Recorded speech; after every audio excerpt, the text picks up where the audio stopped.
रही है खुशियों की सरगम। आ मिले बाबा हमें मिल गई मंजिल, आ मिले बाबा हमें मिल गई मंजिल।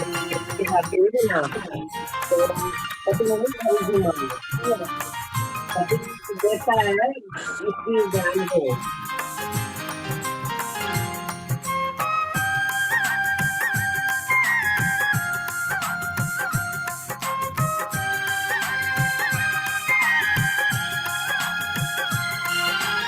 आए मिलन मनाने के दिन हमसे मिलन मनाए, हम हैं बाबा के संग मीठी मुरली सुनाए। आए मिलन मनाने के दिन हमसे मिलन मनाए, हम हैं बाबा के संग मीठी मुरली सुनाए। मुरली हमें सुख देती जीवन में हरदम, मुरली हमें सुख देती जीवन में हरदम। आ मिले बाबा हमें मिल गई मंजिल, आ मिले बाबा हमें मिल गई मंजिल।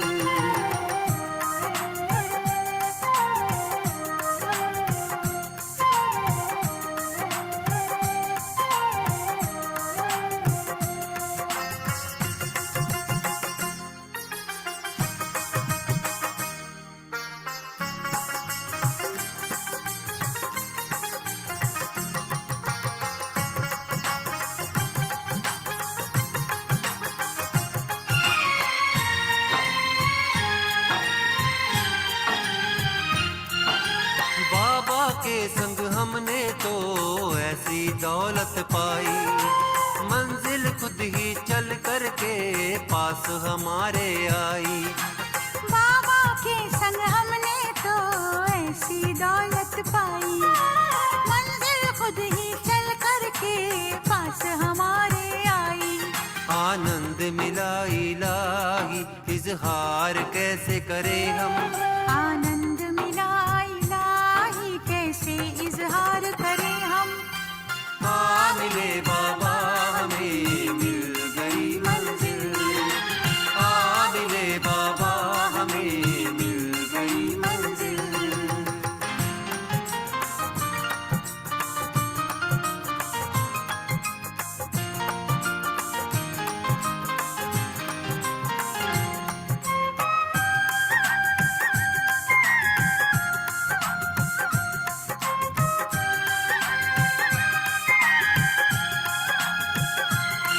मन झूम झूम कर गाए कि तुझे पाने से, पहाड़ों के दिन आए द्वार तेरे आने से। मन झूम झूम कर गाए एक तुझे पाने से, पहाड़ों के दिन आए द्वार तेरे आने से। आकर बाबा प्यार हमें देते हैं परम, आकर बाबा प्यार हमें देते हैं परम।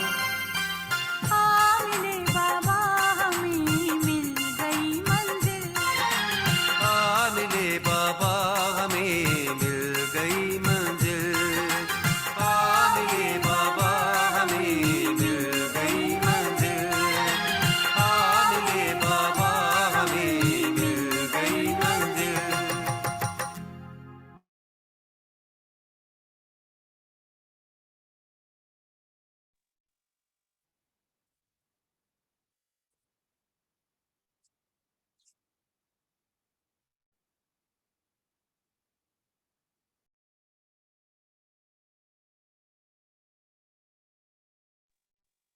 ओम शांति। अब सबको आवाज आ रही है मेरी? जी दीदी आ रही है आवाज। ओम शांति।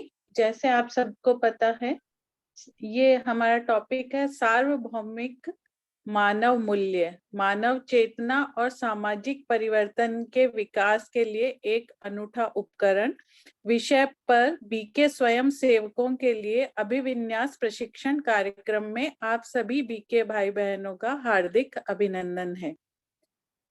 यह अपनी योग्यता को समृद्ध करने के इच्छुक तथा यूएचवी के क्षेत्र में स्वयं सेवा करना है ब्रह्मा कुमारीज के ईश्वरीय विश्वविद्यालय में। मानव मूल्य, ह्यूमन वैल्यूज हमारे जीवन की आधारशिला है जो हमारे जीवन शैली तथा व्यक्तित्व का निर्माण करते हैं। प्रत्येक वस्तु जिसका महत्व वैल्यू होता है उसे मूल्य कहा जाता है। अच्छे मूल्य वाले व्यक्ति बेहतर निर्णय लेने की संभावना रखते हैं। प्रिय दिव्य आत्माओं, अपने अंदर की दुनिया को देखें, नए अस्तित्व की खोज के साथ एक नई स्वर्णिम दुनिया के निर्माण में मदद करें और जीवन को सफल बनाएं। तो आइए हम इस सत्र की शुरुआत करते हैं। हमारे बीच आदरणीय बीके सुभाष भाई जी उड़ीसा से मौजूद हैं। मैं इनका संक्षिप्त में परिचय देती हूँ आप सबको। भाई जी, ओम शांति, आपका स्वागत है।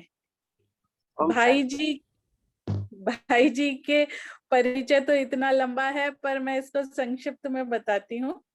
भाई जी बेसिकली मैकेनिकल इंजीनियर हैं। इनका रेलवे इंजीनियरिंग में स्पेशलाइजेशन है। इसके साथ ये एक नेचुरोपैथी और यौगिक साइंस के डॉक्टर भी हैं। ये 36 साल से बाबा के ज्ञान में हैं। इनके कई आर्टिकल्स लगभग 100 के पार जर्नल्स में, मैगजीन्स में छपे हैं।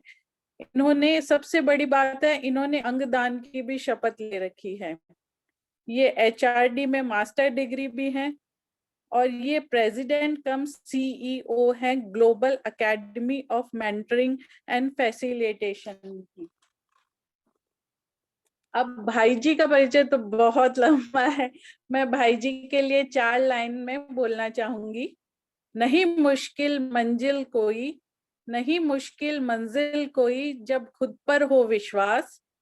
समय की कीमत को जान ले जो, समय की कीमत को जान ले जो, पूरी हो उसकी हर आस। मानव मूल्य ही वो धरोहर है, मानव मूल्य ही वो धरोहर है जिससे फैले जगत में प्रकाश।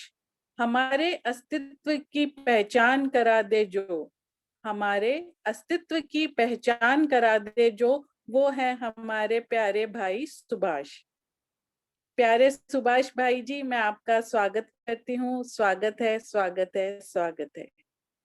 ओम शांति।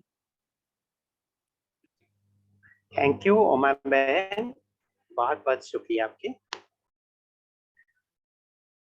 परम पिता परमात्मा के सुंदर रचना से गिने चुने आए हुए रत्नों को और अमृत संतानों को विश्व सेवाधारी बन के विश्व में सत्यों की राजधानी स्थापन करने के निमित्त आत्माओं को हमारी तरफ से हार्दिक नमन है, वंदन है, अभिनंदन है और पुनः इस सत्र में स्वागत है।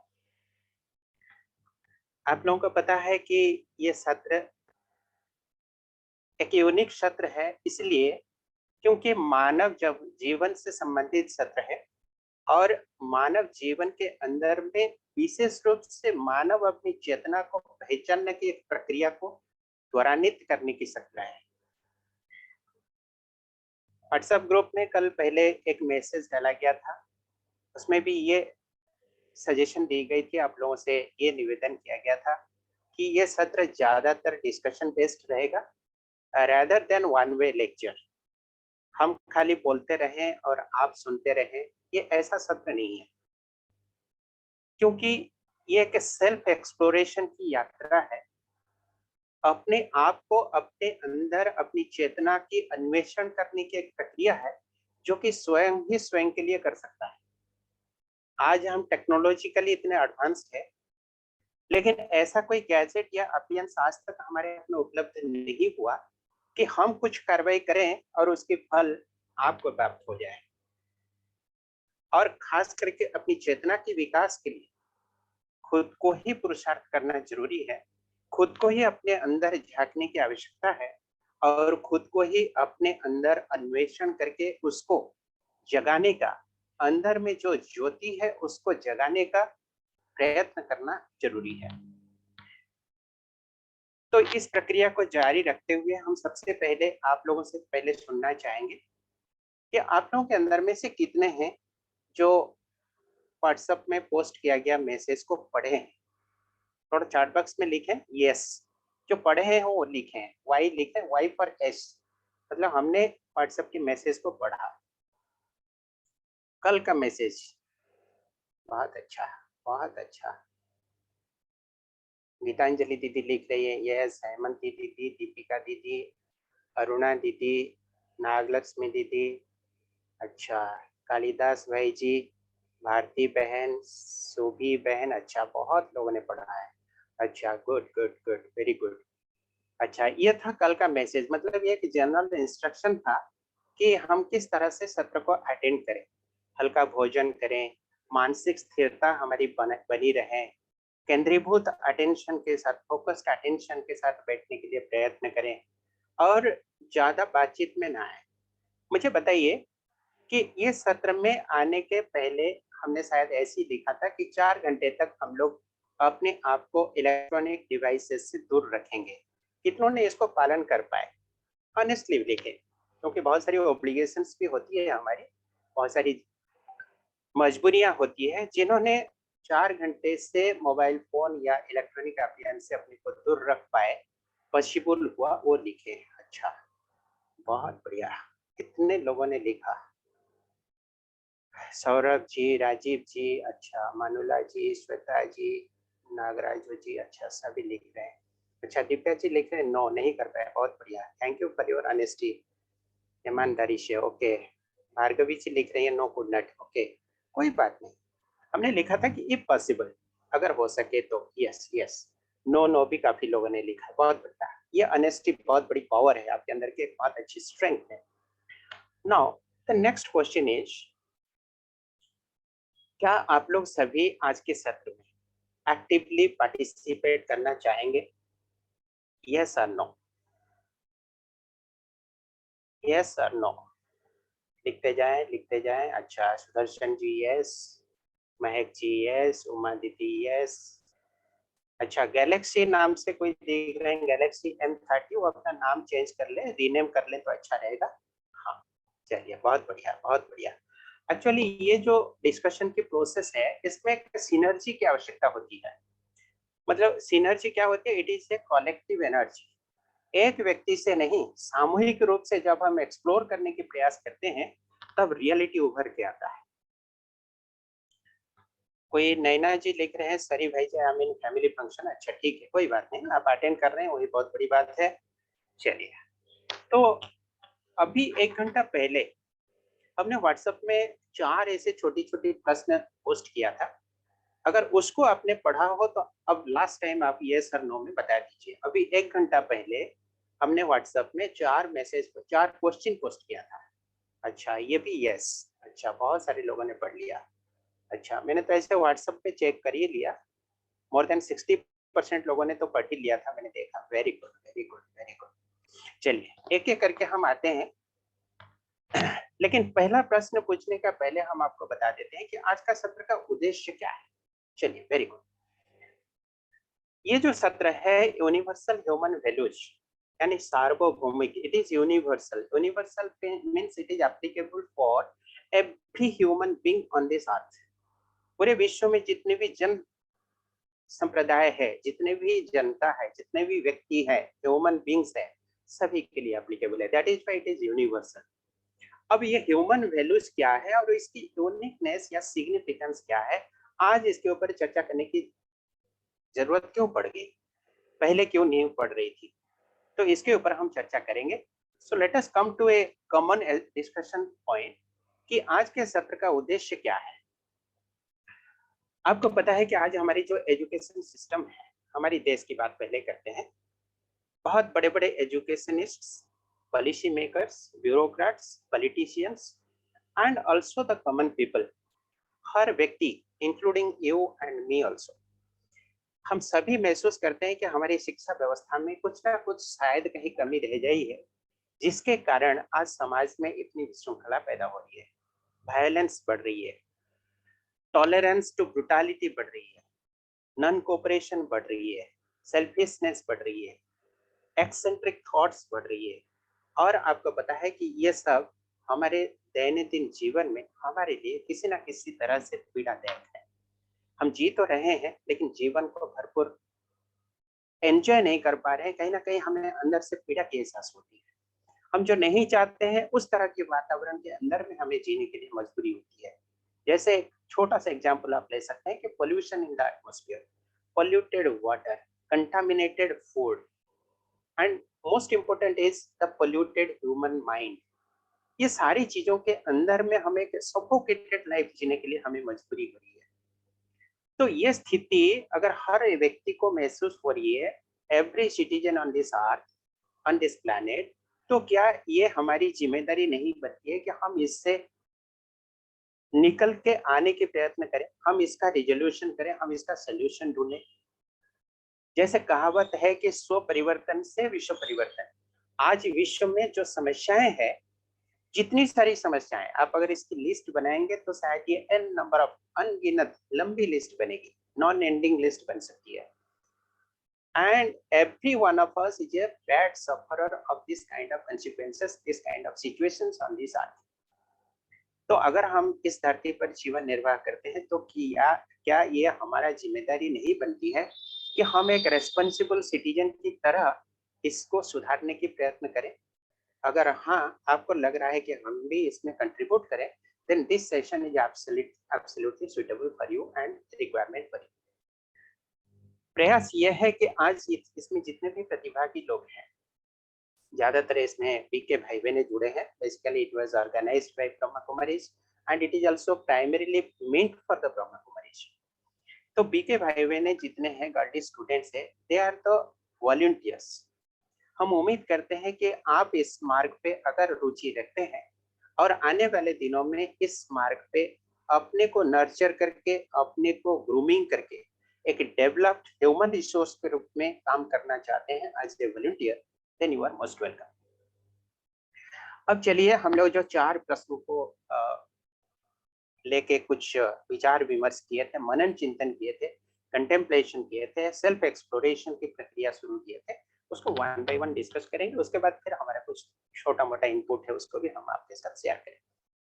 पहला प्रश्न, आप लोगों के अंदर में से कितने लोग हैं जो कि अपने लाइफ के अंदर प्राकृतिक आपदाओं को झेले हैं? How many of you have faced the bad consequences of natural calamities directly? आप अपने जीवन में उसको एहसास किया, देखा, झेला। आप लिखे मी लिखे, मतलब मैंने झेला, मी। जिन्होंने झेला है वही लिखे, जो नहीं झेला है वो कुछ ना लिखे। अच्छा, कुछ लोग लिख रहे हैं, दीपिका जी, श्यामली जी लिख रहे हैं, सूर्य जी लिख रहे हैं, संतोष जी लिख रहे हैं। अच्छा, ओके। तो आज हमारे इसमें पार्टिसिपेंट्स है 76 की स्ट्रेंथ में देख रहा हूँ on the screen, and only a few number of people are responding that they have faced. Okay, जिन्होंने लिखा मी करके, यानी उन्होंने प्राकृतिक आपदाओं को झेला है किसी न किसी रूप से, व्हाट वाज द इंटेंसिटी, उसकी गंभीरता कितनी थी? क्या कोई आपके परिवार के सदस्य या रिलेटिव उसके दौरान, उसके कारण हत्या किए, जिनकी जान चली गई? Was there any death case or was there any serious injury to someone? इस तरह की कुछ हुआ हो तो बताएं। अगर नहीं है तो नो। जिन्होंने मी लिखा ये सिर्फ उन्हीं के लिए है। अच्छा, नो लिख रहे हैं, दीपाली जी नो, सूर्य जी नो, पीयूष जी नो, महक जी नो। ओके, इसका मतलब इंटेंसिटी बहुत ज्यादा नहीं थी। No, I am not asking about the Richter scale reading. BK के कोई लिख रहे हैं कि अर्थक्वेक वाज 6.9 रिचर स्केल। मैं एक्चुअली रीडिंग नहीं पूछ रहा हूँ, ये आपकी लाइफ को कितनी गहराई तक इम्पैक्ट किया वो पूछ रहा हूँ। चलिए, नियरली 5% ऑफ दिस पॉपुलेशन, हमारे 76 पार्टिसिपेंट्स से नियर अबाउट 5% रेस्पॉन्ड किए कि उन्होंने प्राकृतिक आपदाओं को किसी न किसी तरह से सामना किया है, और उसके कारण जो नुकसान हुआ है या जिस तरह की गंभीरता से उन्होंने उसको झेला है, दैट इज वेरी इग्नोरेबल और नेग्लिजिबल, नहीं के बराबर। तो ज्यादातर लोग लिख रहे हैं कि नो। श्यामली जी लिख रहे हैं यस। अच्छा श्यामली जी, आप बता सकते हैं यस मतलब इसकी गंभीरता क्या बहुत तेज थी? आप कुछ बोलना चाहेंगे श्यामली जी? ओके, तो ज्यादातर लोग कह रहे हैं कि नो। इसका मतलब आप पूरे जीवन काल के अंदर में प्राकृतिक आपदाओं को शायद डरते तो होंगे, क्योंकि उसके कंसिक्वेंसेस बहुत गंभीर होते जरूर हैं, चाहे भूकंप हो, बाढ़ हो, बहुत बैड कंसिक्वेंसेस होती है, लेकिन आपने जीवन काल के अंदर में शायद उतना इंटेंसिटी वाली कैलेमिटी नहीं झेली है। Now coming to the second part of this question, जंगली जानवर, हाथी हो, बाघ हो, लियोपार्ड हो और any other kind of wild animal, इनके साथ में कितनी बार आपकी लाइफ में एनकाउंटर हुआ? तो लिखिए, इस जीवन में आपने कितनी बार इस तरह के जंगली जानवरों के सामने आ गए? Never, never, no. अच्छा, स्नेक लिख रहे हैं कोई? स्नेक, अच्छा, स्नेक को तो ज्यादातर आजकल हम लोग इको फ्रेंडली क्रिएचर मानते हैं। अच्छा, ठीक है, ठीक है, स्नेक को देख लिया लेकिन स्नेक ने काटा नहीं शायद। नो नेवर, नो नेवर की रेस्पॉन्सेस ज्यादा आ रही है। नाउ ये दोनों को हम एक साथ लें कि प्राकृतिक आपदाएं, हाँ, दीपिका जी लिख रहे हैं कि लियोपार्ड के सामना हुई, श्यामली जी लिख रहे हैं स्नेक का सामना हुआ। ओके, ठीक है। वेंकट जी लिख रहे हैं कि नो, वेंकट प्रसाद जी, ओके। हेमंती जी एक बार सामना की, ठीक है।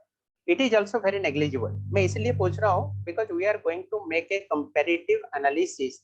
अच्छा, कोई लिख रहे हैं कि 100 monkeys, oh very nice. We wish to make a comparative analysis कि 3 ऐसे एंटिटीज के हम नाम लेंगे। नंबर 1, नेचुरल कैलामिटीज, इससे आपकी सफरिंग नहीं के बराबर है, very negligible. Second one, the wild animals, suffering is also very negligible और इग्नोरेबल। नंबर 3,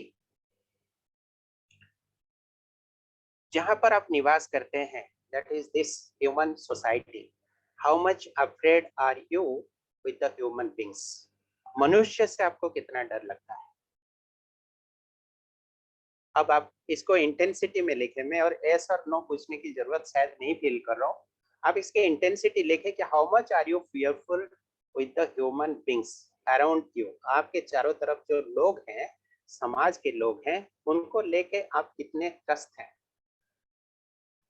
परसेंटेज में लिखिए। हाँ जी, विथ देयर बिहेवियर ही हम पूछते हैं। 10%, okay, not at all. CO2 society more than 60, okay. Basant ji कह रहे हैं 60% से ज्यादा, 40%। अरुणा जी कह रहे हैं 40% से ज्यादा। अच्छा, कोई लिख रहे हैं कि 80% से ज्यादा, 50%, 20%। अब ये देखिए, इसका मतलब ये इंटेंसिटी प्रीवियस टू इंटेंसिटी के कंपैरिजन में डेफिनेटली हायर है। Kailash ji 30%, okay. Uma ji 60% plus, 50%, 30%, okay. अब बताइए, ये तीनों तत्वों को लेके सबसे ज्यादा भय हमें किससे लगता है? Natural calamity. आप अगर ये तीनों को कंपैरेटिवली एनालाइज करें तो नेचुरल कैलामिटी से सबसे ज्यादा भय हो तो आप लिखें NC। अगर वाइल्ड एनिमल से भय है तो आप लिखें WA, और अगर ह्यूमन बीइंग से भय है तो आप लिखें HP। ये तीनों को एक साथ हम अब तोलेंगे।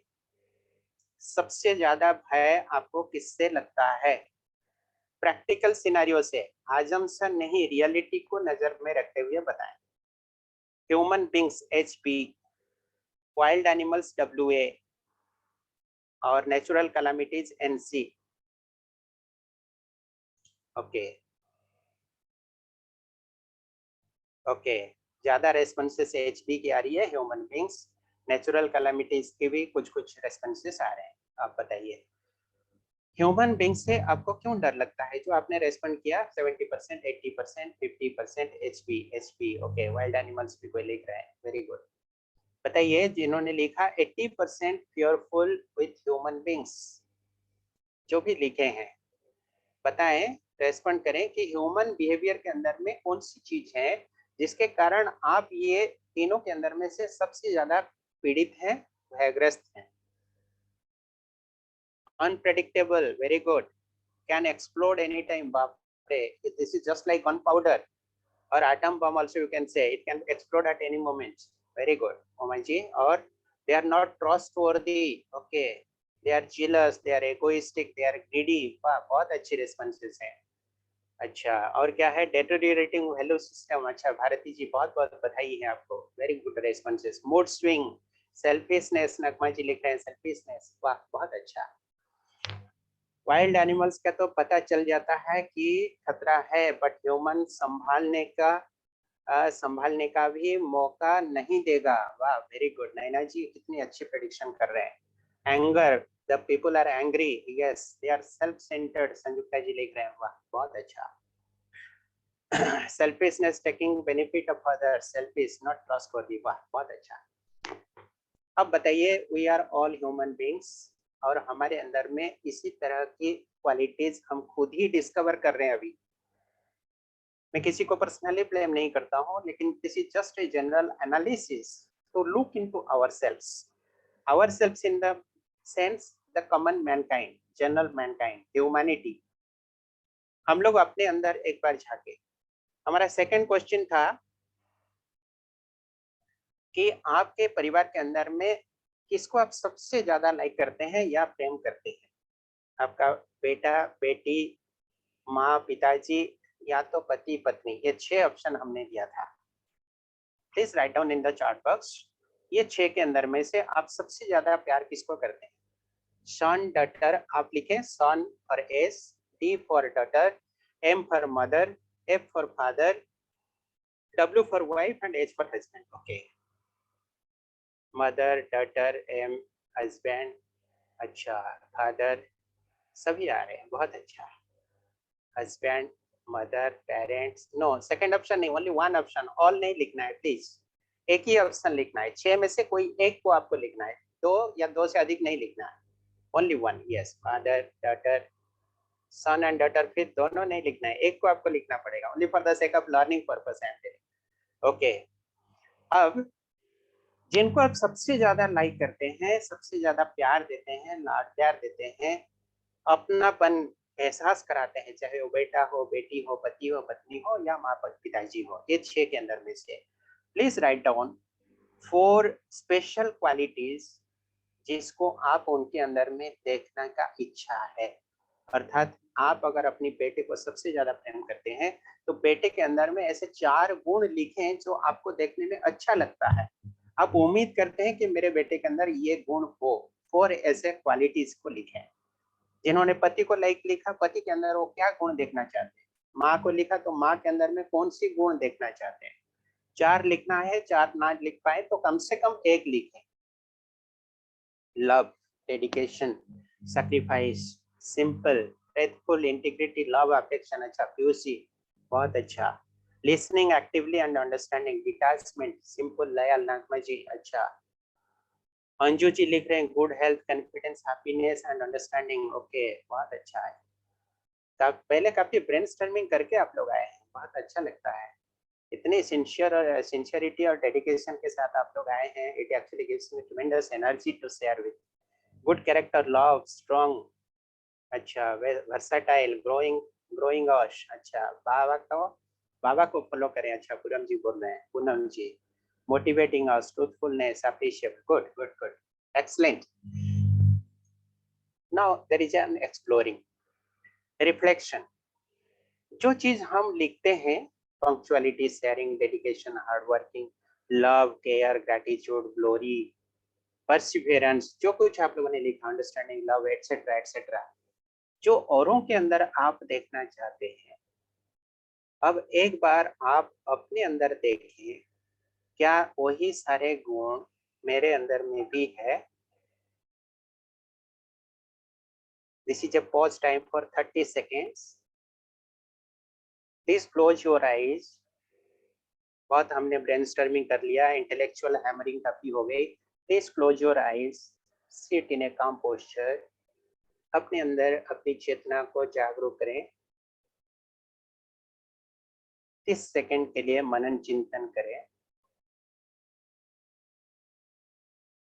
मैं जो आपको कह रहा हूँ वही शब्दों को अपने अंदर में चिंतन करते जाएं कि मैं एक ह्यूमन बीइंग हूँ,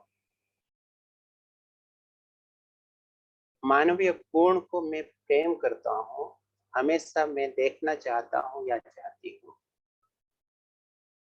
मेरे परिवार के संबंधों के अंदर में भी मैं ऐसे गुणों को देखने में खुशी महसूस करता हूँ या करती हूँ। प्रेम, आनंद, सम्मान का भाव, सहयोग का भाव, ये सारे गुण मैं देखना तो चाहती हूँ औरों के अंदर, पर मेरे अंदर क्या वो गुण है? अगर है तो कितनी मात्रा में है इन परसेंटेज? अगर मैं सबके अंदर से ये चाहत रखूं कि मुझे मिले, प्रेम मिले, सम्मान मिले, और सामने वाला व्यक्ति भी इसी तरह का उम्मीद लेके मेरे सामने आए कि मुझे भी प्यार मिले, सम्मान मिले, तो देने वाला कौन होगा? सभी अगर मांगने के लिए तैयार हैं तो देने वाला कौन होगा? सभी अगर लेने के लिए चाहते हैं तो देने वाले कौन होंगे?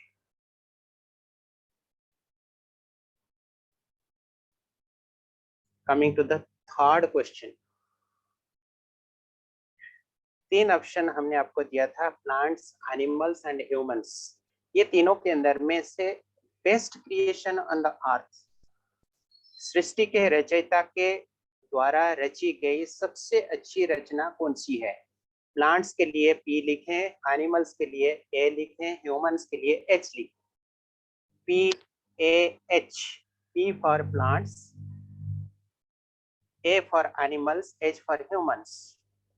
अच्छा, प्लांट्स एंड ह्यूमंस ज्यादा आ रही है, ह्यूमंस ह्यूमंस ह्यूमंस। प्लांट्स भी नागराजू जी लिख रहे हैं plants, okay. P at present, okay. अच्छा, P एंड H एक को लेना है तो नहीं लेना है?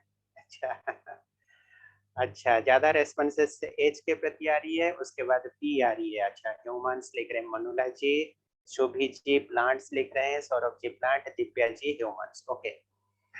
मुझे जहां तक पता है और ज्यादातर हमारी जो वाइडली एक्सेप्टेड फेनोमेनन है, हम मानते हैं कि इंसान ही सबसे अच्छी रचना है।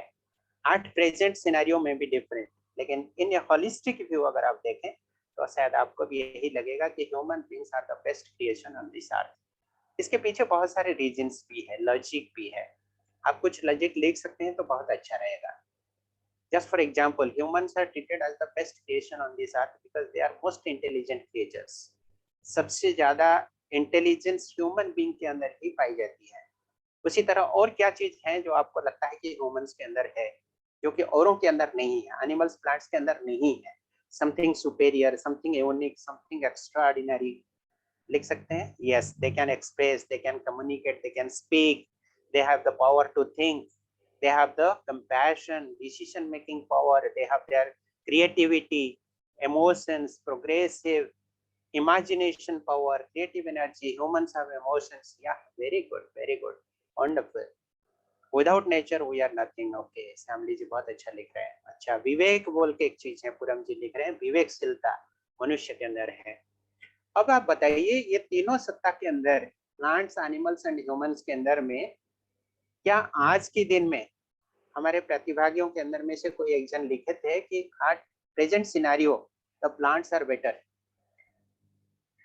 तो आज की जो सिनेरियो है, यानी स्थितियां हैं, हमारे चारों तरफ की जो परिवेश है, उसको लेके अब एनालिसिस करें कि क्या प्लांट्स, एनिमल्स एंड ह्यूमंस के अंदर में आज आपको ह्यूमन बीइंग इन सारे गुणों को नजर में रखते हुए रियली सुपीरियर लग रहा है?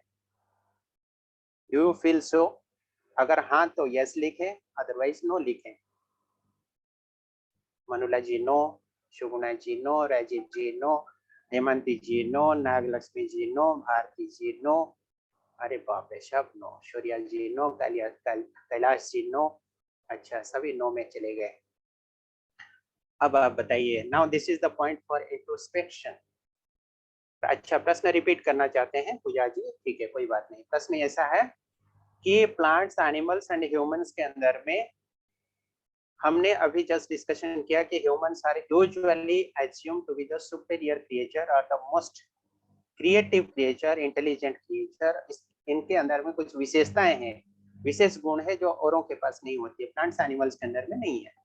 इनके पावर ऑफ थिंकिंग है, पावर ऑफ जजमेंट है, इंटेलिजेंस है, कंपैशन है, एक्सप्रेशन पावर है, क्रिएटिविटी है, इमेजिनेशन पावर है, ये सारी चीजें हैं। लेकिन अगर हम कंपैरेटिवली देखें ये तीनों के अंदर में ये जो सुपेरियरिटी की वर्च्यूज है, क्या आज के दिन में ये सारे वर्च्यूज हमारे पास उपलब्ध है, और अगर है तो कितनी मात्रा में है, और उन गुणों को हम किस दिशा में इस्तेमाल कर रहे हैं? तो ज्यादातर रेस्पॉन्स आया कि नो, हमारे अंदर में क्रिएटिविटी तो है जरूर, लेकिन उस क्रिएटिविटी को हम शायद ज्यादातर डिस्ट्रक्टिव डायरेक्शन में यूज करते हैं rather than constructive direction.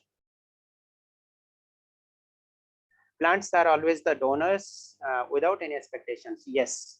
और ह्यूमन बींग्स क्या है? जस्ट शायद रिवर्स होगा, हमें खाली सब देते जाए, हमें मिलता जाए, और हमें कुछ किसी को देना ना पड़े। शायद इसी तरह का सिनेरियो दिनों दिन बढ़ती जा रही है। Yes, expectations are getting higher and higher. Now the last question, fourth question for self exploration. इसके बाद फिर हम अपना कुछ रिसोर्स मटेरियल आपके साथ शेयर करेंगे। चौथा और अंतिम प्रश्न है आप लोगों के लिए, जो कि रिफ्लेक्टिव शेयरिंग होगी। ये है कि आज के दिन में पूरे विश्व की जनता कलेक्टिवली कितनी इन्वेस्टमेंट कर रही है for the sake of generating or creating or manufacturing destructive weapons for the mankind. मानव जाति को ध्वंस करने के लिए आज की जनता कितनी ध्वंसकारी अस्त्र या हथियार निर्माण करता जा रहा है, कितनी इन्वेस्टमेंट कर रही है? कोई आइडिया हो तो बताइए। 80 सुगुना जी क्या लिख रहे हैं? 80 मतलब 80% या 80 crores या $80 समथिंग, और 80,000 कुछ स्पेसिफाई करें। Mental destruction is considered, okay. Maximum part of budget is being invested, अच्छा नागराजू जी लिख रहे हैं 805, अच्छा 25% Kailash ji, okay. Ranjita ji 90% of our investment. Investment का 3 मेजर डायमेंशन आप ले सकते हैं इन टर्म्स ऑफ मनी, यानी धन कितना हम इसमें खर्च करते हैं, दूसरा है हमारी एनर्जी और क्रिएटिविटी, और तीसरी है हमारी समय, मूल्यवान समय। अच्छा, लार्ज अमाउंट 80%, 50%, नागमा जी लिख रहे हैं 50%, more than expectation than requirement. अच्छा, रिक्वायरमेंट भी कुछ होता है, समबडी पूजा जी लिख रहे हैं रिक्वायरमेंट से ज्यादा। अच्छा, there is some requirement, that means Saroji 90%, Deepak ji 70%, investing all finances, intellect, time etc for destruction. My dear friends, आपको सुन के शायद हैरानी होगी कि आज पूरे विश्व में मानव समाज जितनी ध्वंसकारी हथियारों के निर्माण करती है, by the use of those weapons we can destroy the world 30 times, 30 times. मैं दोबारा बोलता हूँ, ध्यान से सुनिएगा। आज हमारे पास मतलब विश्व की जनता के पास जितनी हथियार है, विध्वंसकारी हथियार है, न्यूक्लियर वेपन्स है, एटॉमिक बॉम्ब्स है, इनके जरिए में पूरे मानव जाति को, पूरे विश्व ब्रह्मांड को 30 बार से ज्यादा ध्वंस किया जा सकता है। But the question is, can you really destroy the world more than once? एक बार से अधिक तो आप ध्वंस कर ही नहीं सकते हैं। 30 टाइम्स ध्वंस करने के लिए हमारे पास मौजूद है इतने रिसोर्सेस। अब इसको रिसोर्स कहें या कुछ भी कहें, लेकिन इसके पीछे कितनी इन्वेस्टमेंट हो रही है, what is the reason behind this? हम अभी ये 4 प्रश्नों को लेकर थोड़ी सी कलेक्टिवली एनालिसिस करेंगे, then we will proceed further. पहला प्रश्न हमारा ये था कि नेचुरल कैलामिटीज और वाइल्ड एनिमल्स के तुलना में हम सबसे ज्यादा डरते हैं मनुष्य को। मनुष्य ही मनुष्य से ज्यादा घबराता है, डरता है, क्योंकि human beings are selfish, they are unpredictable and they can do anything what others can not do. Second one, हमने देखा कि हमारे परिवार के अंदर में सबसे ज्यादा प्रेम मोहब्बत हम जिनसे करते हैं, उनके अंदर जिन गुणों को हम देखने के लिए प्रयास करते हैं या खुश होते हैं, क्या हमारे अंदर वो सारे गुण हैं? अगर नहीं है तो फिर हम औरों से उम्मीद करते हैं तो वो कहाँ से मिलेगा? अगर हम किसी को कोई गुण देने में असमर्थ है तो वही गुण औरों से उम्मीद करना कहाँ तक यथार्थ है? तीसरा प्रश्न था कि 3 सत्ताओं के अंदर में से प्लांट्स, एनिमल्स एंड ह्यूमंस के बीच में which one is the most beautiful creation? सबसे अच्छा क्रिएशन कौन सा है? उनके अंदर जो गुण होना चाहिए, क्या आज वो गुण उपलब्ध हैं, अगर है तो कितनी मात्रा में है। And the last question was, ये जो डिस्ट्रक्टिव वेपन्स है ये हमारी मानव जाति को 30 बार से ज्यादा ध्वंस करने के लिए पर्याप्त है, लेकिन इतनी सारी मैन्युफैक्चरिंग एंड स्टॉकिंग जिसको हमने स्टॉक करके रखा है अभी तक, इस समय इस्तेमाल होगा, that is a different story. लेकिन why did we manufacture this, हमने क्यों बनाया, इसकी जरूरत क्या थी? क्या वही धन को, वही रिसोर्सेस को हम better utilization, more productive utilization के लिए दिशा दे सकते थे, इस्तेमाल कर सकते थे? ये 4 प्रश्नों को लेके जितनी हमने रिफ्लेक्टिव शेयरिंग किया, एनालिसिस किया, एक्सप्लोरेशन किया, आपको क्या लगता है आज का सत्र से ये चारों का क्या संबंध है? थोड़ा सा लिखें चैट बॉक्स में। What is the relationship of this discussion exploring of these 4 core elements with our present topic? आज का सत्र था यूनिवर्सल ह्यूमन वैल्यूज, और ये 4 प्रश्नों के साथ में क्या रिलेशनशिप रहती है? इग्नोरेंस, सेल्फिशनेस, और क्या है, क्या संबंध है इसका? Unhealthy competition, very good, Shaila ji लिख रहे हैं। Shaila ji is from Karnataka, yes, she is an agricultural officer. Okay, Vidhi ji लिख रहे हैं ungrateful of the resources, yes, exploitation of natural resources, we can say part of our life, self centred thoughts, universal reflection to show our superiority, Shailesh ji लिख रहे हैं। अच्छा, degradation of values, बहुत बढ़िया पीयूष जी। विकास जी लिख रहे हैं to explore importance of human values and relationship with environment. Okay, humans are more responsible for their destruction than the nature itself because of their greed, anger and ego. Very good, excellent ideas you have shared. So प्यारे मित्रों, ये जो exploring था हमारी self discovery, self evaluation, आत्म अन्वेषण और आत्म मूल्यांकन, स्व मूल्यांकन, यस, आत्मिक जागृति, humans are responsible for this. Yes, we have destroyed ourselves, actually we are going to destroy the entire world, entire planet. तो आज का ये सत्र का उद्देश्य था कि क्या हम इसको परिवर्तन करने के लिए, इस समाज में एक बड़ा रिवोल्यूशनरी ट्रांसफॉर्मेशन लाने के लिए छोटा सा कंट्रीब्यूशन कर सकते हैं in any form, maybe in terms of our intellectual contribution also, sharing our intellectual resources. Yes, definitely, Haimanti ji, yes, Uma ji, definitely. Okay, देखिए, you can do a lot of things as long as you are on this earth. आप इस धरती पर रहते हुए, अच्छा, श्यामली जी 100, अच्छा, रितु जी, yes, yes, yes, Divya ji, yes, सभी का नाम तो पढ़ना भी संभव नहीं है। ओके, तो आपसे बस यही उम्मीद है कि let us become the pioneers of spreading the awareness in the first phase. एक अवेयरनेस को हम फैलाएं, बस, that's all, और कुछ नहीं। You can do a lot of things, चाहे आप फाइनेंशियल सपोर्ट कर सकते हैं, चाहे तो आप इंटेलेक्चुअल सपोर्ट कर सकते हैं, चाहे आप टाइम डिवोट कर सकते हैं, चाहे तो आप अपनी कलेक्टिव क्रिएटिव एनर्जी भी कंट्रीब्यूट कर सकते हैं। There are so many options, n number of options you can explore to contribute. लेकिन in the first phase, in the beginning, let us spread the awareness among the people, yes, there is a need of this kind of transformation on this earth. There is a need of transformation in the thought process of the people.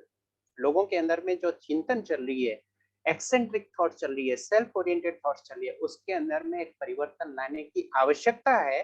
ये एक feel हम करा दे लोगों को, that is more than sufficient, we can say. चलिए, आप लोगों को बहुत बहुत बधाई है, अभिनंदन है और शुक्रिया है जो आप लोगों ने इतनी अच्छे से हमारे साथ में शेयरिंग किया।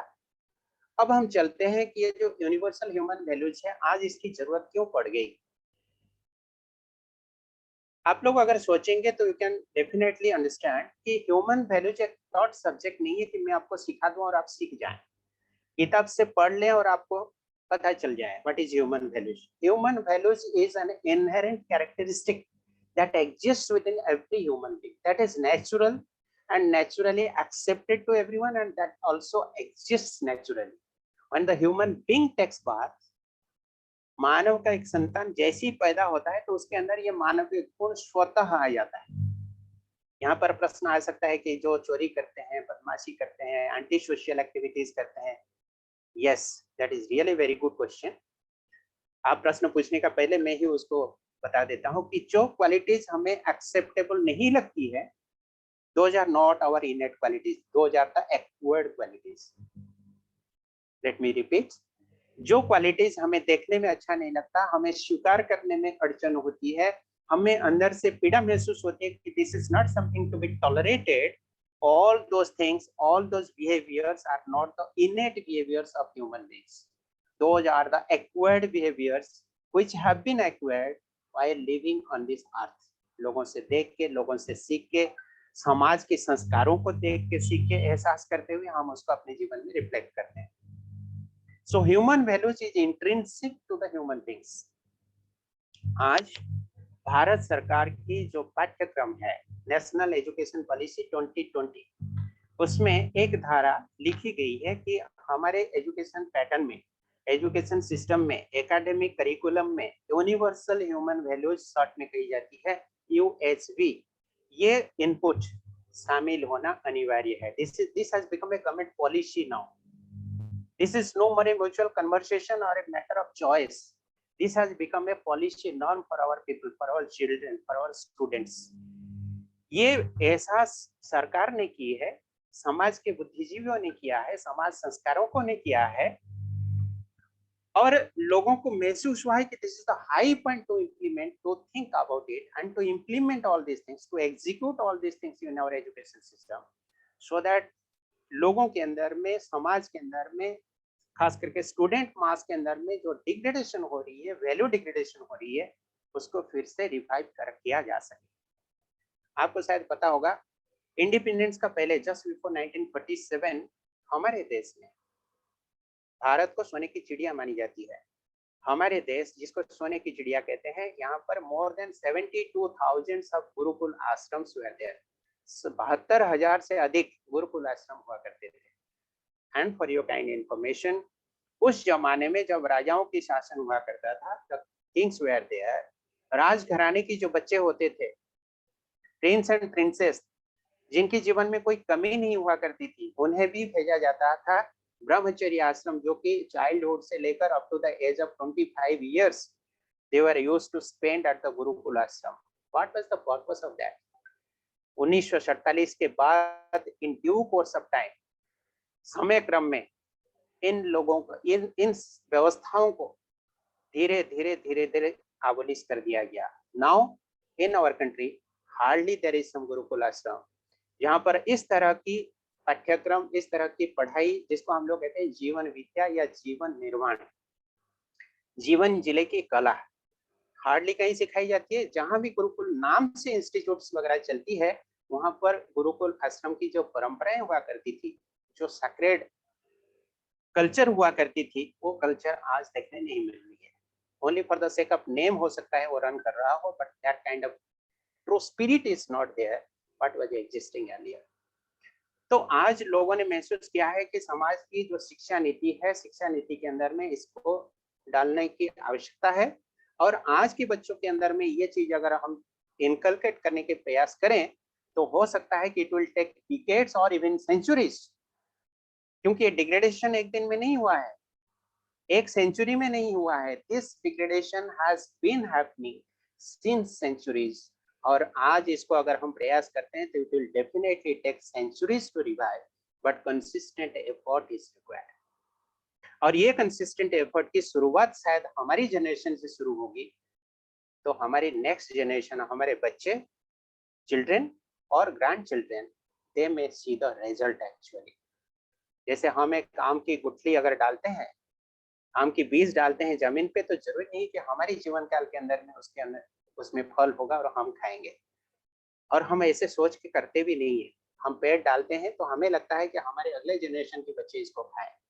So this is just a small endeavor, noble endeavor that we can initiate for the sake of our society and for the sake of our children and grandchildren, the people of our next generations. तो उम्मीद है आज की सत्र का कि आप लोग अगर यूनिवर्सल ह्यूमन वैल्यूज को स्प्रेड करने में, अवेयरनेस को फैलाने में एक एम्बेसडर का रोल प्ले कर सकते हैं, तो that will be the justification of attending this particular session. Bharat सरकार भी आपसे यही उम्मीद करती है. AICTE आपको पता होगा, all India Council for technical education, and UGC university grants commission, ये दोनों नोडल एजेंसीज है जो कि हमारी एकेडमिक करिकुलम को तय करते हैं। उन्होंने इसको अप्रूवल दिया है and they have made this subject as compulsory for all the students in all the streams. अब आइए देखते हैं कि ये यूनिवर्सल ह्यूमन वैल्यूज की उत्पत्ति कैसी हुई। How did it get incorporated in the national education policy 2020? मैं उसके लिए थोड़ा सा स्क्रीन शेयर करना चाहूंगा आप लोगों से। I will take few moments for that. अभी तक जितनी चर्चाएं हुई हैं, अगर कोई प्रश्न हो तो आप पूछ सकते हैं। Any question, any query? 2 minute के लिए हम ले सकते हैं, उसके बाद फिर हम स्क्रीन शेयरिंग में जाएंगे।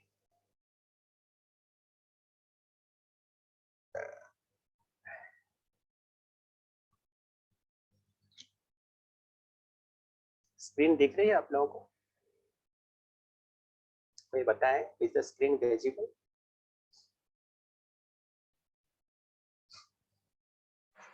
हाँ जी भाई जी। Yes. ओके,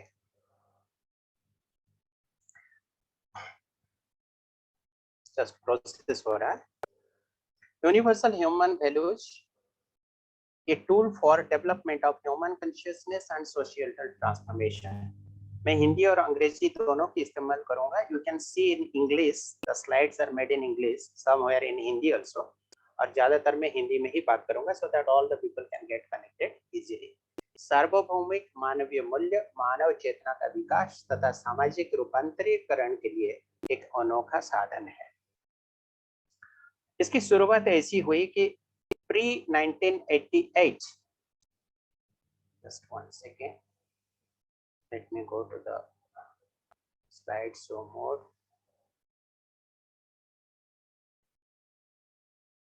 हाँ, 1988 साल का पहले ये एक सह अस्तित्ववाद या existence based human centric contemplation के नाम से बहुत बड़े बड़े समाज संस्कारों के द्वारा चलाया जा रहा था। फुल स्क्रीन देख रही है क्या आप लोगों को? नहीं भाई जी। अच्छा, अभी आया होगा। Yes yes done.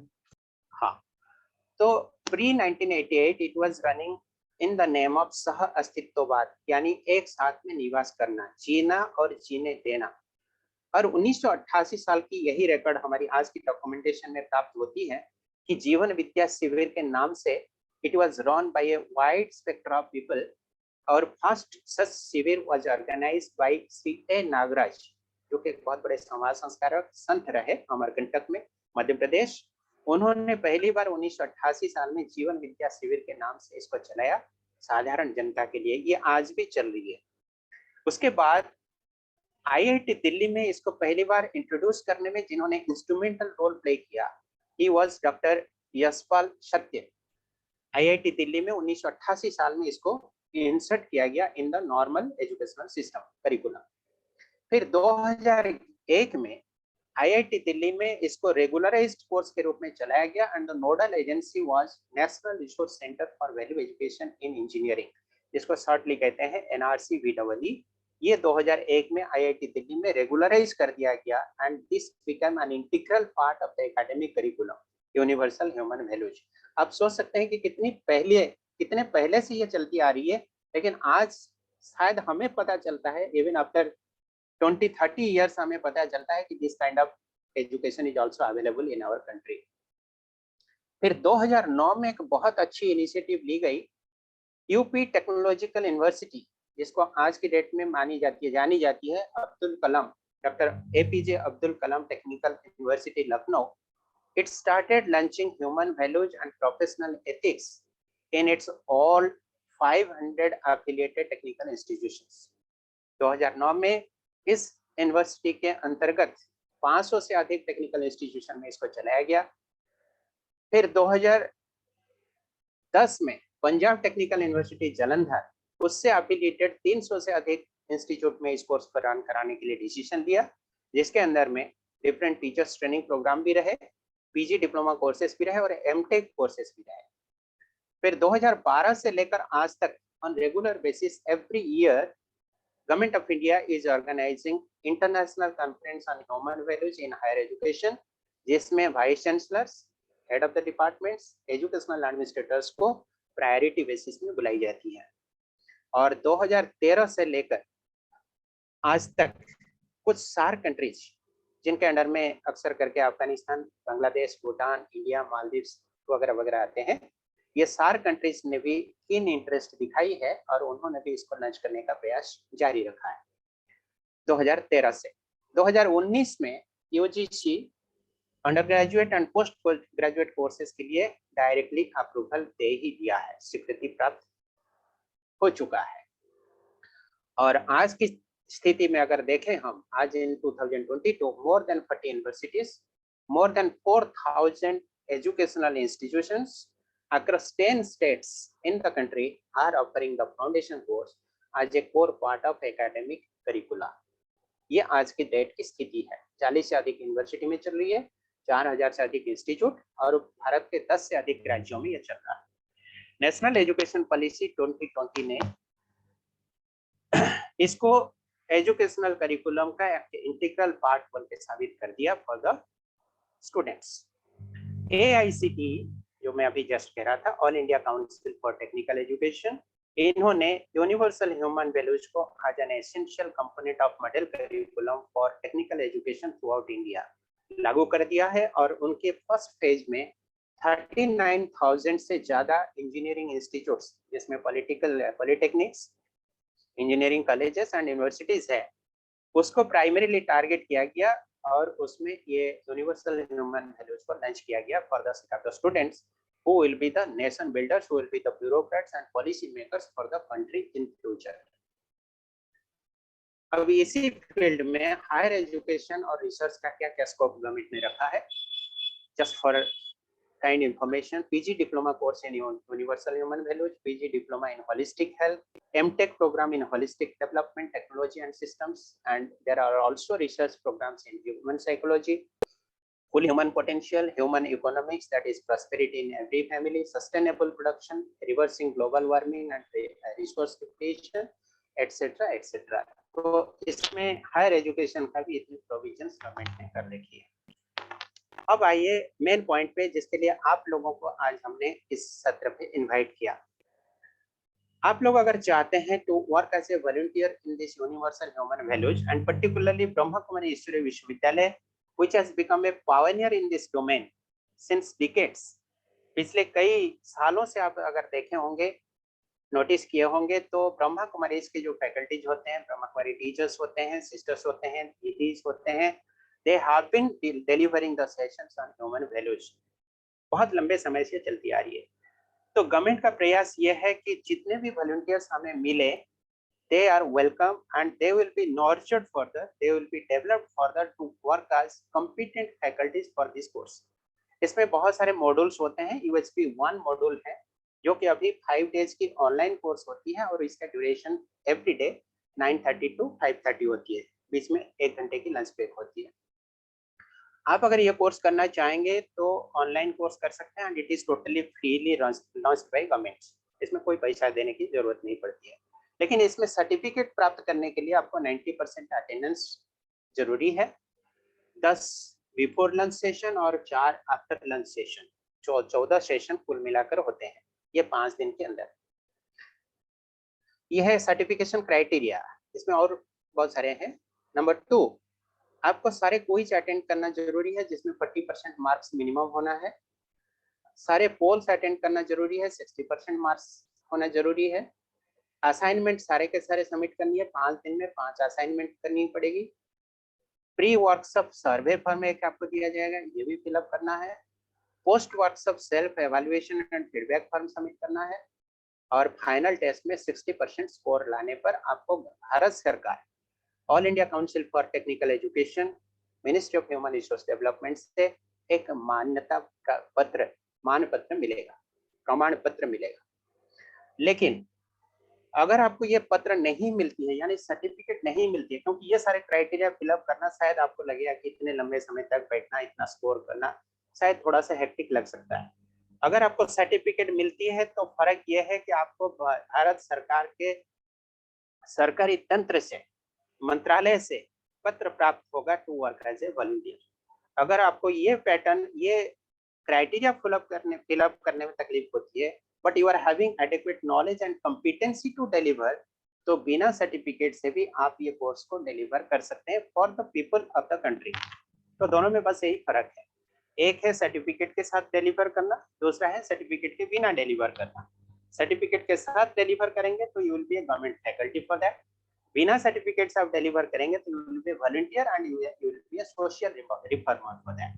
Both are welcome. और जो कि ब्रह्मा कुमारी इस भाई बहन के पास ये ऑलरेडी इम्बाइब संस्कार है, हमारी दिनचर्या इतनी व्यवस्थित हो चुकी है, श्रीमत के आधार पर हम अपनी दिनचर्या को इतने व्यवस्थित कर पाए हैं कि इसको थोड़ा सा और निखार लाने में कोई बहुत बड़ी बात, बहुत बड़ी मेहनत हमें करनी नहीं पड़ेगी। ये सारे एक्सप्लोरेशन हमने ऑलरेडी कर लिया था, इसलिए इसमें हम और ज्यादा टाइम वेस्ट नहीं करेंगे।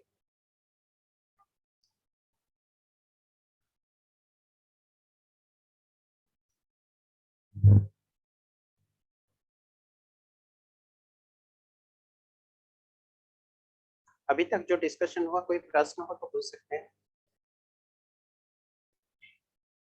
उमा बहन, can we take some questions? जी उमा बहन को एक बार आप पोस्ट बना दें, अच्छा,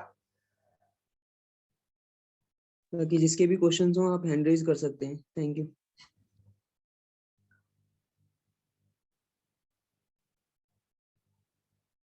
कोई प्रश्न हो तो पूछ सकते हैं, अनम्यूट करके पूछा जा सकता है।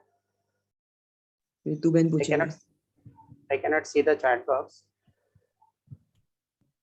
गुड इवनिंग सर, एक्चुअली मुझे ये पूछना था, जो ऑनलाइन क्लासेस का जो टाइमिंग होगा तो आप प्लीज एक्सप्लेन कर सकते हैं, और ये जो असाइनमेंट होगा तो उसकी थोड़ी सी डिटेल।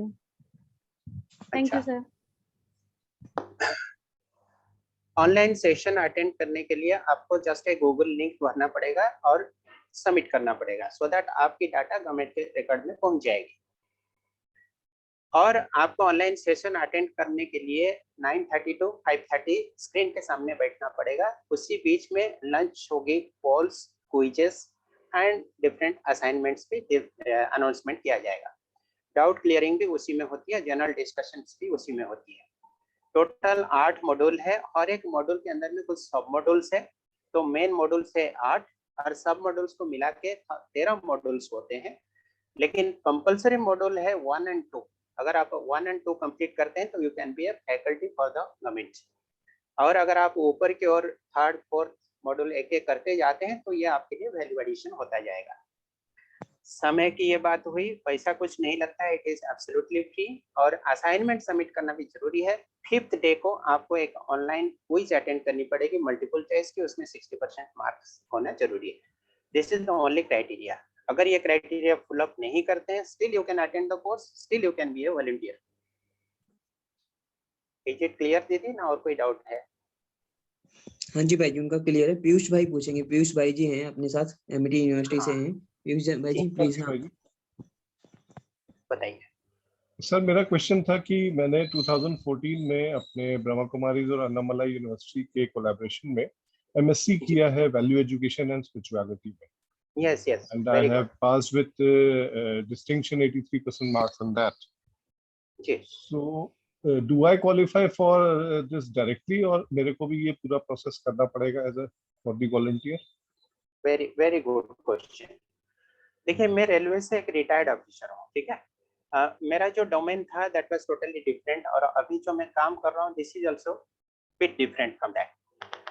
बात ऐसा है कि यूनिवर्सल ह्यूमन वैल्यूज एक जेनेरिक सब्जेक्ट है जो कि हर ह्यूमन बीइंग के लिए चाहिए और हर ह्यूमन बीइंग डिलीवर कर भी सकता है। Now coming to your question, आपने जो वैल्यू एजुकेशन में कोर्स किया that is probably from Annamalai University, I think, am I correct? Yes sir, yes sir. हाँ, अन्नामलाई यूनिवर्सिटी की जो कोर्स है उसमें कंटेंट की काफी सिमिलरिटीज है। मैंने देखा है, दोनों कोर्स को मैंने स्टडी किया है, कंटेंट काफी सिमिलरिटीज है। लेकिन यूनिवर्सल ह्यूमन वैल्यूज जो कि गवर्नमेंट की एजुकेशन पॉलिसी के अंतर्गत है और उस पैकेज की जो कंटेंट है that is little bit different. तो समझने के लिए आपके लिए तकलीफ नहीं होगी, but the protocol has to be followed. Protocol ये है कि if you want to be an AICTE faculty, then you will have to pass through the protocol. Module 1 and 2 attend करना पड़ेगा, then you will be a government faculty for that. Otherwise, just like becoming a volunteer, अभी मैंने module 1 and 2 दोनों complete किया, but I am still waiting for the final certificate, module 2 certificate. But privately, I can share my knowledge with n number of people without any restriction. Government doesn't debar anybody for spreading awareness. आपको certificate देना एक story है, certificate के बिना awareness spread करना, that is totally a different story. And government encourages all these activities. It never prohibits anybody to spread awareness. तो आप इसमें बहुत अच्छे से voluntary role अदा कर सकते हैं. Just one more question, sir, in case you permit. Is there Yes, any yes. age limit for this? Ji, there is no age limit. I am a retired person. I am 55 plus. I am voluntarily Thank you, sir. retired, so there is no age limit. Even after 60 also, even after 70 also, you can contribute. I have seen more than 10 numbers of faculties who are working across the country who are 75 plus. ऐसे 10 से अधिक faculties मैंने देखा है जिनके साथ That's में great. हमारी face to face interaction हुआ है. और reality तो ये है कि as you grow up, as you get maturity, तो आपके अंदर में ये values की भी maturity होती रहती है, so that you become a more matured That's true. contributor of value resources. Yes. That's very Next. true. Yes, sir. Thank you, sir. Kailash, Thank you कुछ- so much, Om Shanti. Yes, welcome. Kailash ji कुछ पूछ रहे हैं, बताइए. कैलाश जी.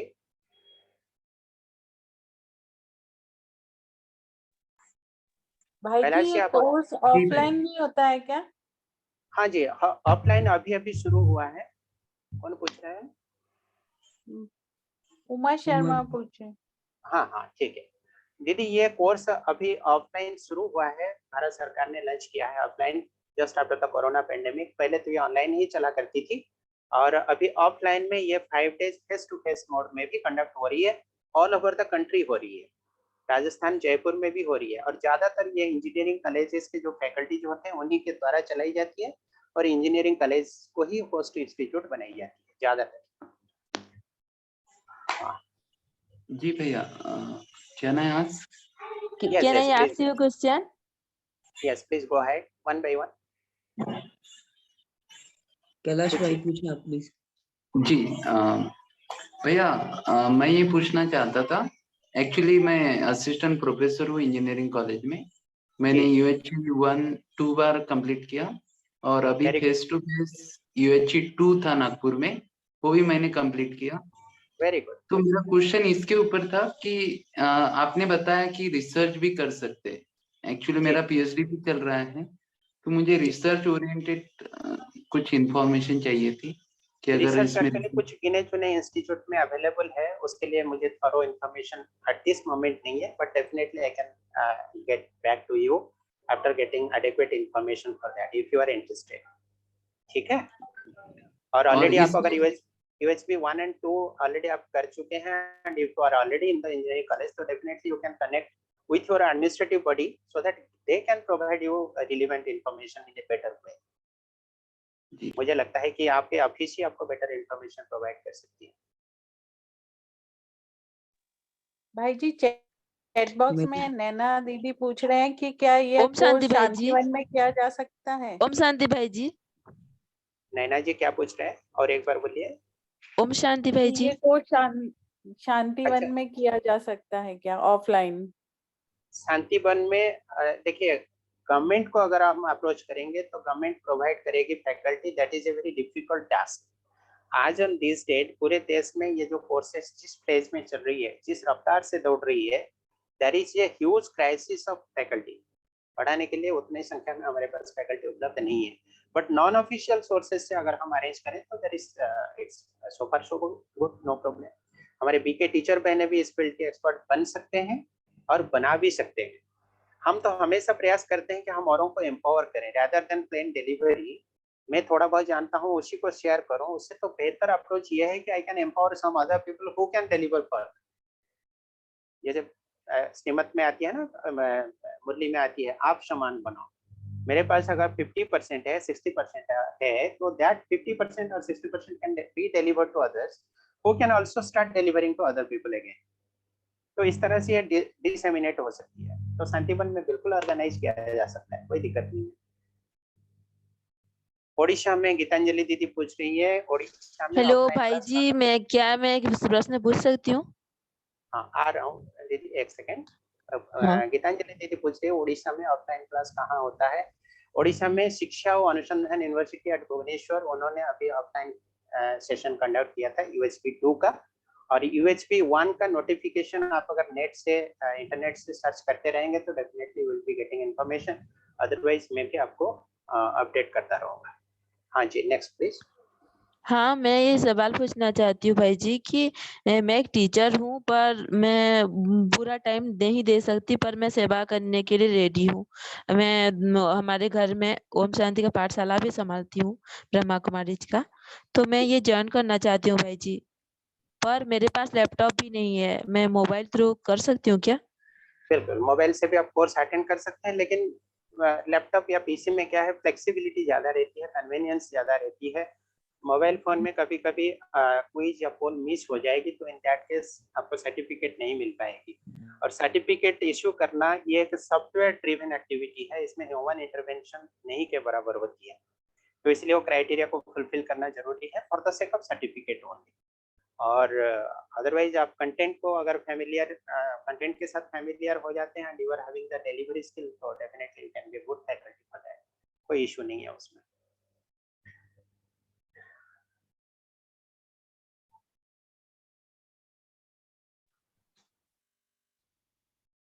मैं सोचता हूँ अभी प्रश्न को यही रखें, और 2-4 स्लाइड में शेयर करना चाहता था आज के सत्र में कि प्रकृति के अंदर में कैसे बैलेंस है, ये थोड़ा सा हम आपको दिखाना चाहते हैं। तो it will take nearly 5 to 7 minutes.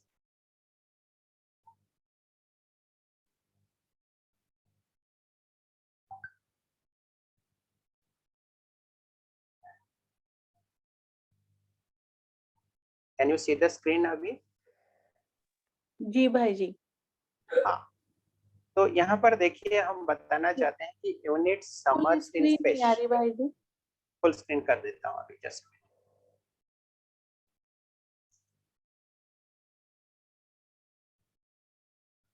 देखिए ये जो विश्व हम देख रहे हैं, जिस धरती पर हम निवास करते हैं, हमारी चारों तरफ की परिवेश है, इसमें अगर आप देखेंगे तो आपको बहुत सारे इकाइयां मिलेगी, different units which are submerged in space. ये शून्य जो है प्रकृति या वायुमंडल है, विश्व ब्रह्मांड है, उसके अंदर में देखिए बहुत सारे तत्वों का समाहार आपको देखने मिलेगा। फॉर एग्जाम्पल देयर इज सन, सूरज है, सूरज आपको देखने मिलेंगे, चांद देखने मिलेंगे, सितारे मिलेंगे, चिड़िया मिलेगी, पेड़ पौधे मिलेंगे, पहाड़ मिलेंगे, जमीन मिलेगी, और नदियां, समंदर वगैरह मिलेगी। ये सारी चीजें प्रकृति में उपलब्ध हैं, और हम भी इसी के अंदर में समाये हुए एक तत्वों में, कई तत्वों में से एक हैं, राइट। उसी को मैंने यहाँ पर शब्दों में लिखा, air, water, trees, soil, animal body, human body, animals, birds, human beings, self, earth, moon, sun, etcetera. यहाँ पर आप देखते होंगे कि ये सेल्फ आई क्या होती है, फिर ह्यूमन बॉडी क्या होती है, एनिमल बॉडी क्या होती है, ह्यूमन बींग्स क्या होती है, आपस में तालमेल क्या है, ये सब एक ही जैसे लगता है। जैसे आपको पता है कि हम जब ज्ञान में आते हैं तो सबसे पहले हमें सिखाई जाती है, बताई जाती है, हमें अपने अंदर डिस्कवर करने की प्रयत्न करवाई जाती है कि वो आम है, मैं होता कौन हूँ। और हमें पता चलता है कि I am a conscious entity, मैं एक चैतन्य सत्ता हूँ, और शरीर मेरे लिए एक इंस्ट्रूमेंट की तरह काम करती है। There is a frequent exchange of information between the self and the body. Self is the conscious entity and body is the material entity. ये दोनों की सह अवस्थान, को एग्जिस्टेंस, एक साथ में निवास करना, दैट एक्चुअली गिव्स और forms a complete human being. So human being is the coexistence of self and body. उसी तरह से एनिमल भी एक coexistence of animal soul and animal body. इसी तरह से सारे तत्वों को लेकर ये पूरा विश्व ब्रह्मांड बनाई गई है। इसको हम ब्रॉडली 4 भाग में भाग कर सकते हैं। फिजिकल ऑर्डर यानी पदार्थ अवस्था, air, water, soil, metal etcetera जिसमें आती है। दूसरा आता है प्राण अवस्था यानी बायो ऑर्डर, जिसमें पेड़ पौधे, हर्ब्स वगैरह आती हैं।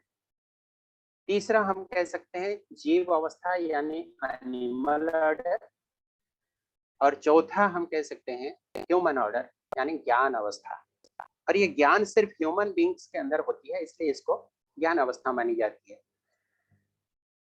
तो ये चारों तत्वों को लेके ये पूरा विश्व ब्रह्मांड बनाया हुआ है, और ये यूनिवर्सल ह्यूमन वैल्यूज की जो कंटेंट है ये पूरे विश्व के साथ में perfect coordination, perfect harmony and perfect equilibrium के साथ में निवास करने की कला सिखाती है।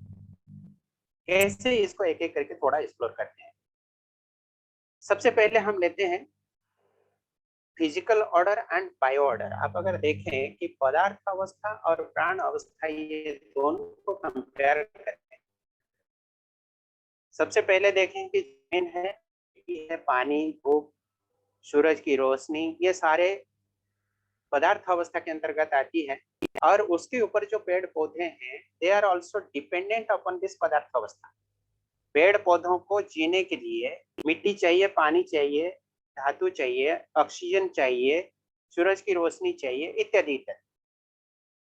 So the physical order is contributing for the survival, growth and development of bio order. और ये पेड़ पौधे जब मैच्योर होके मर जाते हैं, सूख जाते हैं, अपनी जीवन निर्वाह के अंत हो जाती है, फिर ये पेड़ पौधे, उनके सूखे पत्ते, फल और पेड़ की शरीर फिर से वो जमीन पे मिल जाती है, and again it enriches the soil. जमीन से पेड़ उगता है, पेड़ की ग्रोथ होती है, और पेड़ फिर से अपनी जीवन के अंत में मिट्टी को फिर से एनरिच करती है, समृद्ध करती है। ये एक साइक्लिक प्रोसेस में चलती है। आप इसको शायद गौर नहीं करते हैं, लेकिन थोड़ा सा आप अंदर से सोचें, डीपली थिंक करें कि it is a cyclic process जो कि इंटरकनेक्टेड है और इंटरडिपेंडेंट भी है, और इनका कंट्रीब्यूशन एक दूसरे के लिए है। They are mutually enriching and they are mutually fulfilling for each other. और कभी बायो ऑर्डर के लिए फिजिकल ऑर्डर की स्कैरसिटी हमने नहीं देखा। There is no scarcity of physical order यानी पदार्थ अवस्था। प्राण अवस्था को जगाए रखने के लिए, नरिशमेंट देने के लिए, पालने के लिए कभी कम नहीं पड़ता है। ये पर्याप्त रूप से उपलब्ध है प्रकृति के अंदर। Now coming to the next order, animal order.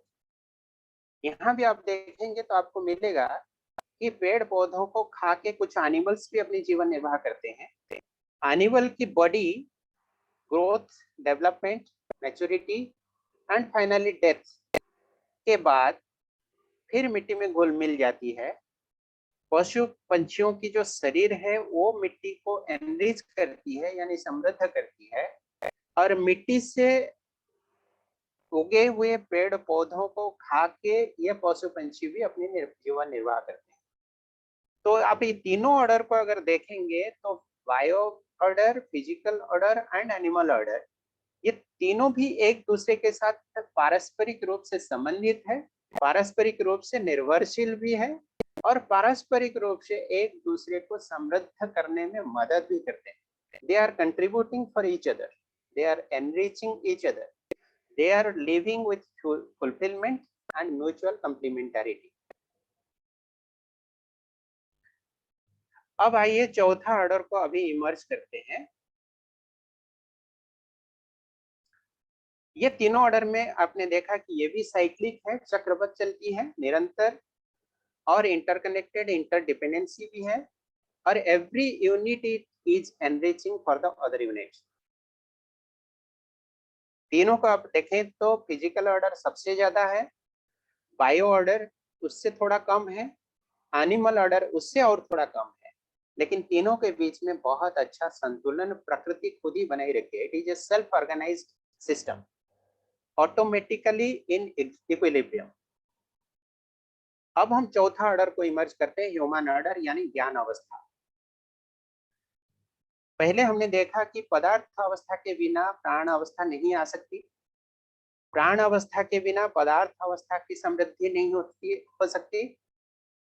जीव अवस्था के लिए प्राण अवस्था और पदार्थ अवस्था ये दोनों की भी आवश्यकता है। अब ये तीनों एक दूसरे के पूरक के रूप में काम करते हैं। डायरेक्टली आप देखें तो फिजिकल ऑर्डर और एनिमल ऑर्डर ये भी एक दूसरे के प्रति परस्पर परिपूरकता के साथ में जीवन निर्वाह करते हैं। अपना अपना रोल यूनिक है, स्पेसिफिक है, डेफिनेट है, जो कि ये लोग डिस्चार्ज करते रहते हैं। इसमें कोई इम्बैलेंस कभी नहीं होती है, डिसबैलेंस नहीं होती है। अब आइए चौथा ऑर्डर को देखें, ज्ञान अवस्था यानी ह्यूमन ऑर्डर। ह्यूमन ऑर्डर को सरवाइव करने के लिए, जीवन निर्वाह करने के लिए फिजिकल ऑर्डर चाहिए, बायो ऑर्डर चाहिए, एनिमल ऑर्डर भी चाहिए। पेड़ पौधों के बिना जीवन हम जी नहीं सकते, पशु पंछियों के बिना मनुष्य जीवन नहीं जी सकता, मिट्टी पानी धूप हवा के बिना भी मनुष्य जीवन नहीं जी सकता। लेकिन मनुष्य के बिना, ज्ञान अवस्था यानी ह्यूमन ऑर्डर के बिना, ये तीनों के ऊपर कोई असर नहीं पड़ेगा।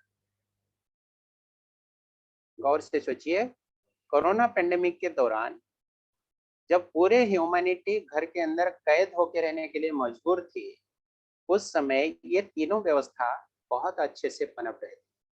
There is no scarcity, no disbalance, no problem for any of these three orders.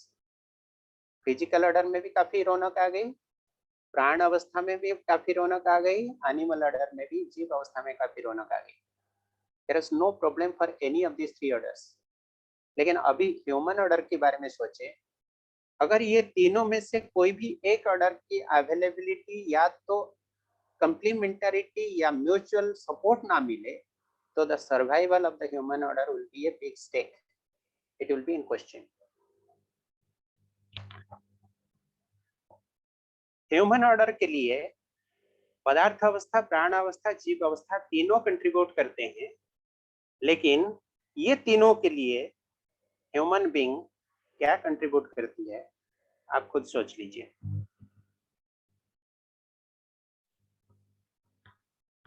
मनुष्य जाति के बिना ये तीनों व्यवस्था बहुत अच्छी ढंग से जी सकते हैं, ग्रो कर सकते हैं, समृद्ध बन सकते हैं, लेकिन ये तीनों में से कोई भी एक के बिना मनुष्य जाति टिक नहीं सकती।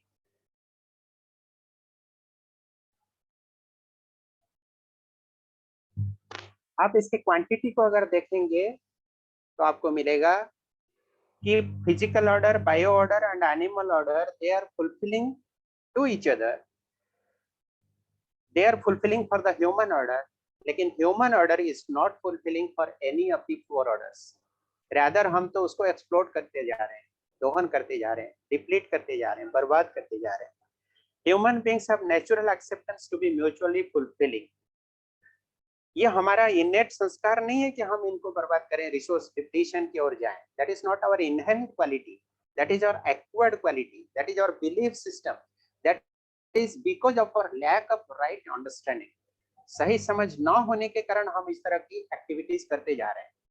And with right understanding, the human beings can understand the mutual fulfillment and be fulfilling for all the four orders. आप ये चारों तत्वों का अगर देखें तो आपको मिलेगा कि physical order is the maximum in quantity, जो बेस में दिखाया गया। पदार्थ अवस्था, मिट्टी, पानी, हवा, उससे थोड़ा कम है बायो ऑर्डर यानी जीव अवस्था। और जीव अवस्था की सर्वाइवल एंड ग्रोथ के लिए फिजिकल ऑर्डर जरूरी है, इसीलिए बेस में दिखाया गया फिजिकल ऑर्डर। तीसरा में देखें तो एनिमल ऑर्डर, जो कि और संख्या में कम है, क्वांटिटी में कम है, लेकिन इसकी सर्वाइवल ग्रोथ एंड डेवलपमेंट के लिए bio order and physical order, ये दोनों की आवश्यकता जरूरी है। और पूरे टॉप में आप देखेंगे ह्यूमन ऑर्डर, क्योंकि क्वांटिटी के रूप में देखा जाए तो क्वांटिटेटिव रूप में this is the smallest quantity as compared to the other three orders, लेकिन इसकी सर्वाइवल एंड डेवलपमेंट के लिए ये तीनों व्यवस्था में व्यवस्थित होना जरूरी है। फिजिकल ऑर्डर भी चाहिए, बायो ऑर्डर भी चाहिए, एनिमल ऑर्डर भी चाहिए, then only the holistic ecological balance can be ensured. लेकिन आज हम क्या करते हैं, ये बहुत बड़ी प्रश्न है। करना क्या चाहिए, सही समझ होना क्या चाहिए, और हम क्या समझ के क्या करते जा रहे हैं, ये हमारे लिए आज बड़ा प्रश्न है। Dependency of any order is on all the previous orders. तो आज का समय को नजर में रख के हम आखिरी में आपसे 2 चीजें शेयर करना चाहेंगे। एक है कि ये हमारी AICTE की ऑफिशियल वेबसाइट है। मैं आपके साथ ये स्लाइड भी शेयर कर दूंगा व्हाट्सएप ग्रुप में। आप इस लिंक में क्लिक करेंगे तो डिटेल्ड इंफॉर्मेशन आपको मिलती जाएगी और ये सारी information easily available and openly downloadable भी है। Everybody can access it and download भी कर सकते हैं। Plenty of resources are available including the future schedule of courses. ये है डाउनलोड की मेनू, इसमें आप क्लिक करेंगे तो ये इतने सारे, आप जब स्क्रॉल डाउन करते जाएंगे आपको ये सारे मिलती जाएंगे। अब आखिरी में हो सके तो 2-4 क्वेश्चन हम बिल्कुल ले सकते हैं, उसके बाद फिर वाइंड अप करेंगे। कोई प्रश्न हो तो पूछ सकते हैं। भाई जी क्वेश्चंस कर लेंगे, अभी के लिए तो यहीं पूरा कर लेते हैं। अच्छा ठीक है, 1 मिनट बाबा की याद में बैठते हैं सब लोग। किसी के मन में कोई क्वेरी हो तो आप व्हाट्सएप ग्रुप में भी पोस्ट कर सकते हैं, या तो कल का सेशन में भी हम इसको प्रयास करेंगे।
जब मैं बैठा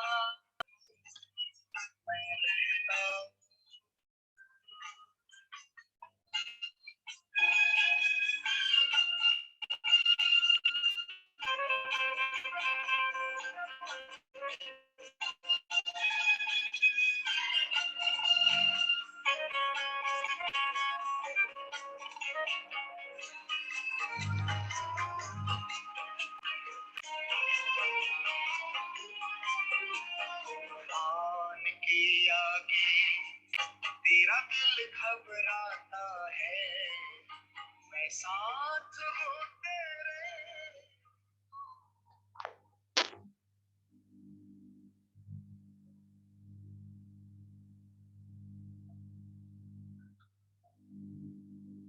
दिनेश भाई वाइंड अप करें?